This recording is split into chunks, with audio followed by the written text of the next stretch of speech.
summertime. Hi and welcome to the Talk Time podcast series at the University of Bolton Social Work Centre. I'm Martina and today we're going to be talking about meditation and its benefits to health and well-being.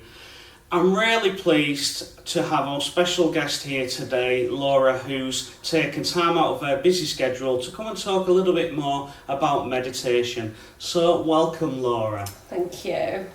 I'm Laura, I'm a student social worker. I'm currently on placement at the Social Work Centre in Bolton, and I've decided to talk about meditation as it is something that I implement into my daily life.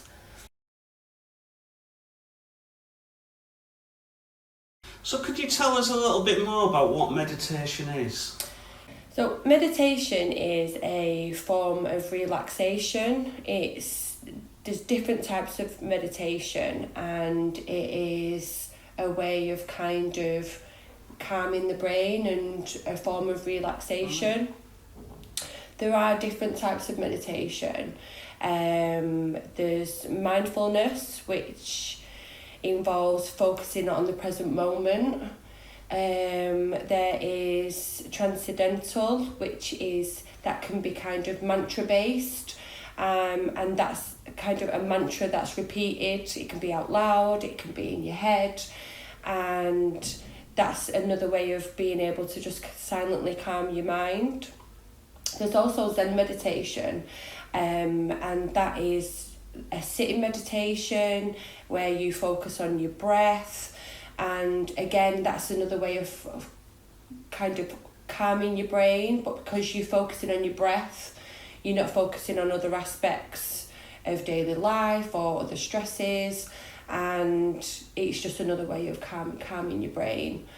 There's also guided visualization, if I've said that right. And that is thinking of yourself in a place that you find calm, so you can visualize yourself. It could be at the beach, it could be walking in a calm forest, it can be anything that you find calming. If you're focusing on that, again, it's another way of just putting yourself in a calm environment and just taking your mind again off other things that can be preoccupying yourself. And there's also a body scan. This is another form of meditation. This is actually one of my favourites. So this is literally, as it says, a body scan. So you're focusing on your different parts of your body. So the body scan that I do this at night time, and you start from your feet, and it's just literally a scan. So you move yourself up in your head, and you're focusing on, you start at your toes, and then you bring yourself all the way up. I'm normally asleep by the time it gets to my head. But yeah, that's another type of So there's actually quite a lot of different types of meditation, because I guess for a lot of people, when someone talks about meditation, we sort of, I think from my personal sort of experience, you think about people maybe going into a quiet room, getting into a yoga position of sitting on the floor, crossing the legs, closing the eyes, and actually there's so much more. Yeah, no, it's not. I think when people say meditation, and I think I will address this later on through the podcast, but people kind of see it as a spiritual thing, that you have to be spiritual or you've got to be a part of a certain religion to participate in it, but that is just not the case at all. There's so many different formats of it, and there's so many different ways that you can do it as well. Oh, excellent. So what are some of the benefits of meditation? There's so many benefits of meditation. It can have in relation to your physical health. So it can reduce blood pressure, it can improve sleep, it can also boost your immune system. So, but again, there's so many aspects of your physical health that it can improve. They are just a few. It can improve your mental health. It can reduce symptoms of anxiety, depression, and just overall improvement of your general well-being as well. It's also got cognitive benefits as well. So this can improve your focus, memory, and me personally, I do think this would be a good thing to implement in schools. It would be such a good thing, even if it's after lunch or in the morning to get them ready for the day, or in the afternoon when they've had lunch and they're getting a bit tired. I do personally think that implementing this in schools would be such a good thing for the benefits, or even in university. We could even do it here. We could in university. Could do it at the centre. Yeah, I mean, it seems to be as if it's really beneficial to both body and mind. Yeah, no, it is, and it's really good as well for your emotional regulation as well. It helps improve emotional intelligence. It can. We don't get much time throughout the day to just sit and reflect on how we're actually feeling. Yeah. We're just very much, I feel stressed, or I feel tired, or something's playing on my mind but I don't know what it is. Taking that time out to kind of sit and reflect on, well, why am I feeling stressed? What is it that's causing me this stress? Yeah. Can make you aware of, sometimes we're just in a bad mood and we don't know why we're in a bad mood. Yeah. So, finding that time to sit back, reflect in a quiet space, you can recognise why you're feeling a certain way, and recognising why you feel a certain way can then help you address the actual underlying cause of why you're feeling that way. Yeah. I think that's a really interesting point, and I think a lot of times we have such busy lifestyles that we actually don't take that time out for ourselves. And I think, for me, I'd probably call it me time. And sometimes you feel really guilty about taking me time. Yeah.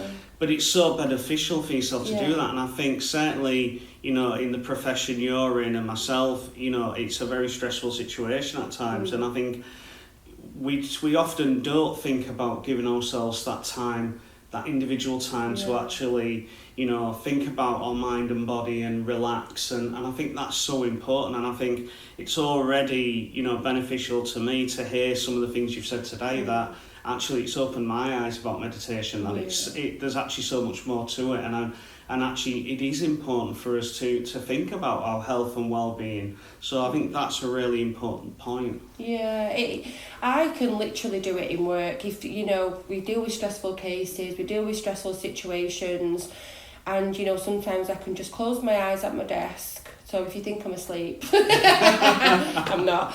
No, but it's just closing my eyes and just focusing on my breath. And I'm sat in work, I'm at my desk, but it just gives me that, it might be for 2 minutes or it might be for 5, but just focusing on my breath and just calming it calms your nervous system down, it regulates your body, and I do just find it really, really beneficial. Oh, that's great.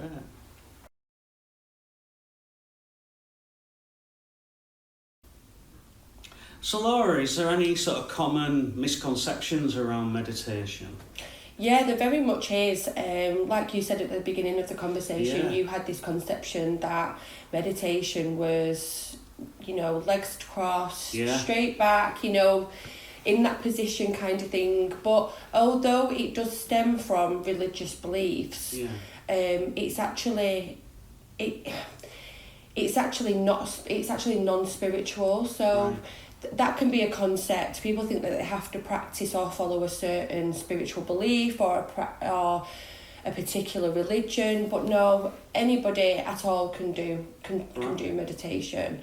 And another misconception as well is that people do it to kind of stop the thoughts. Right. And it's not about stopping the thoughts. It's about recognising them without judging them. Your thoughts, you probably don't realise how many thoughts you have during the day. Even when you're focusing on one task, you have thoughts in the back of your brain. It can, I'm very much in the back of my head. I've got a tick list in the back of my head, what I need to do when I get home. I'm thinking the washing needs doing, I need to do this, I need to do that.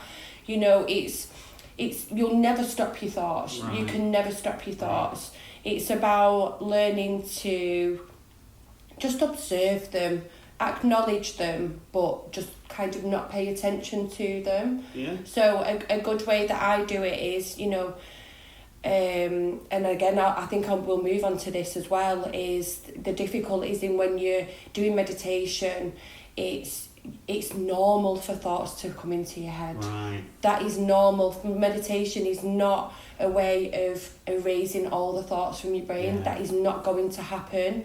With time it will improve, but it's just about just acknowledging them and just letting them pass. Right. You're never going to completely get rid of your thoughts. I was going to ask, because, you know, for someone just starting off with meditation, is there those difficulties where you're trying to, I'm probably using the wrong words, but trying to switch off, and does it take time to keep practicing? Yeah, very much so. I think the earlier on that you start, and I think this can be one of the difficulties somebody can have when they're starting meditation, because they've got these high expectations that they're going to put their earphones in, or they're going to practice some form of meditation, and that the thoughts are just going to disappear. It's not going to work like that. You know, with time and with anything else, with practice, it will get better. You will improve. Yeah, of course. It's just like anything, you know. It's just practice, and then as soon as you begin to learn how to, the thought come into your head, you will learn to just acknowledge it, but then kind of just let it go. Right. But again, it does just take time, and it just does take practice, and that's why I do recommend just small periods of meditation to start off with. It can be a minute, it can be 2 minutes, it can be 5 minutes, you know, and just build yourself up. It's again, you know, it's training your brain. Your brain is just so used to being at a fast pace, and you know, we live in a busy environment, and it's just, you're just learning your brain. You're just teaching your brain new things, and it takes time. That's really good.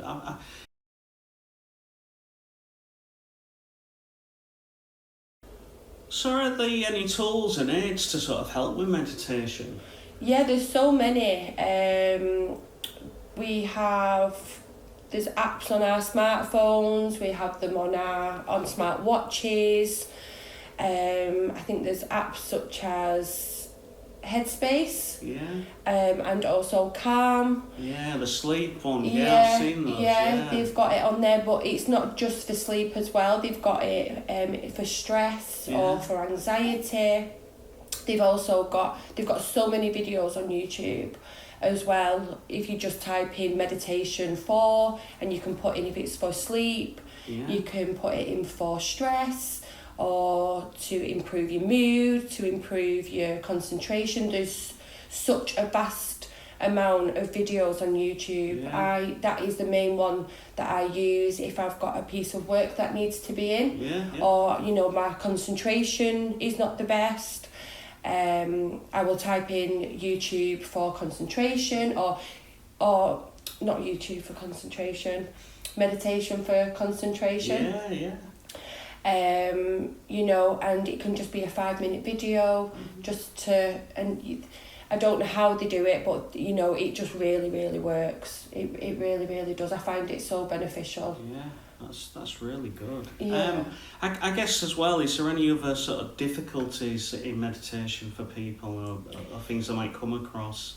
I think one of the main, as we discussed before, it's the thoughts that are coming into your head. It can be very much a distraction.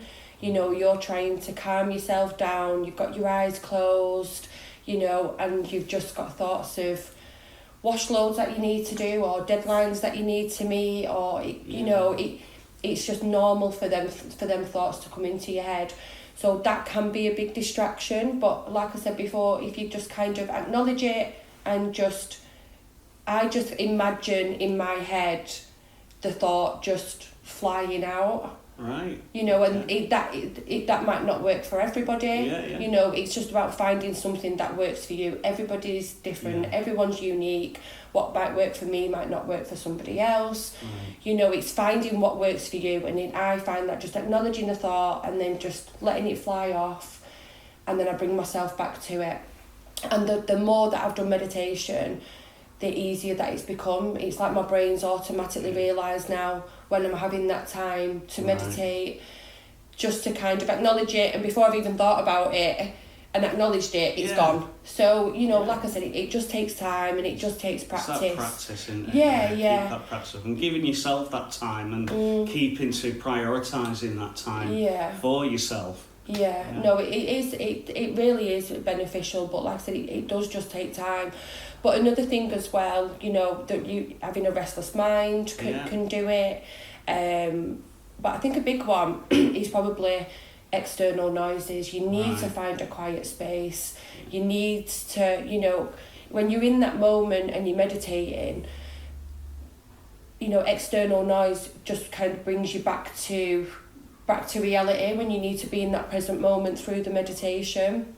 So it is really important that you do find a quiet space, or you're in a place where there's no distractions. I find that putting headphones in, I've got noise cancelling headphones, so I put them on, and it really does just remove you from the world and, you know, from your environment, and you can't hear anything else, and you really are just in that moment. I find if I don't have my headphones in, you know, and I'm at home, the dogs are barking, or, you know, someone's beeping outside, and it just ruins the moment. I find that I get into that, like, that Zen moment, and then I hear something and it just snaps you back out. So that works for me. It might not work for everybody else, but a good tip for people to try. A good tip for people to try just in general.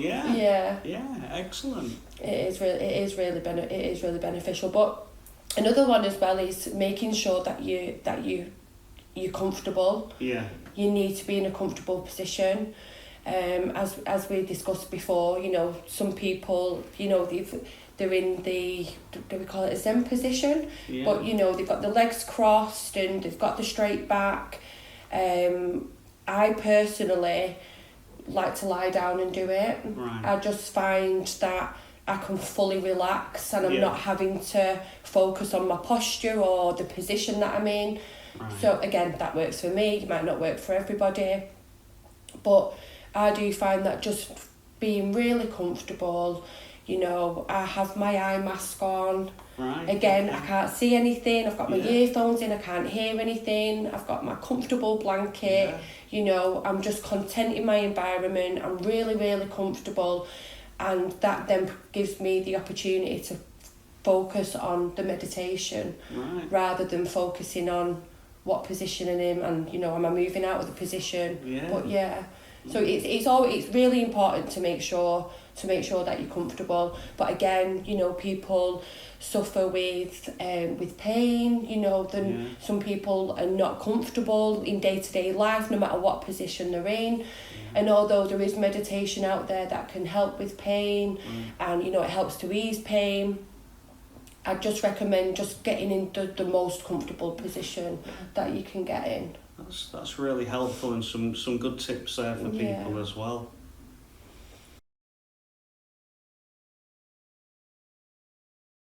So is there any sort of scientific research papers that have been done around meditation and its benefits for health and well-being? There's been so much research done into the benefits of meditation.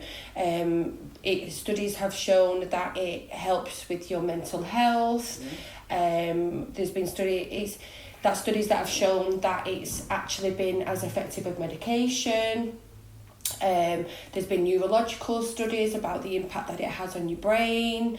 And it has actually been found that it can actually change the brain structures within your brain. Enhancing parts of your brain related to attention, related to memory. I know that there was a study in 2011 at the Harvard University that was an 8-week mindfulness program that was focusing on stress reduction. And at the end of the study, they did actually find an increased cortical thickness in the hippocampus. So we know that the hippocampus is responsible for learning and memory, and it actually showed an improved growth in that area. So that shows that it really does impact in a good way your memory and learning. There was also another study at the Massachusetts, I said that right? You are. General Hospital. This was relating to stress. They actually found, so the amygdala in your brain, which is responsible for your stress, that deals with your stress response. Yeah. They did a study that involved meditation, and it was found that the area had actually shrunk. Right. So, and it had less response to stress. So again, that's more evidence that it can improve, lower your stress responses. But yes, there's been so many. There has been a lot of studies in relation to it. I'd be here for hours, Martina. I'd be here for hours. But yeah, we wish you could have you here for hours and hours. Know. It's such an interesting topic, and I just think it's really relevant for people, especially when working within health and social care as well, for professionals. That there's a lot we could use with this in our day-to-day practice, and giving ourselves that opportunity to take that 5 minutes, that 10 minutes out of practice. Yeah. I just think it's been a really interesting topic area. And it's so important, as you've highlighted, for our health and well-being. So thank you so much for giving your time today. And it's been an absolute pleasure to have you on the podcast. So thank you for having thank me. you, and I hope you'll come and see us again and talk a little bit more. I will. Okay, thanks very much, Laura. Thank you. I hope you've enjoyed our podcast today. Could I just say as well, please like and subscribe to our channel. There are lots of different podcasts on there of lots of different topics we've done. See you soon.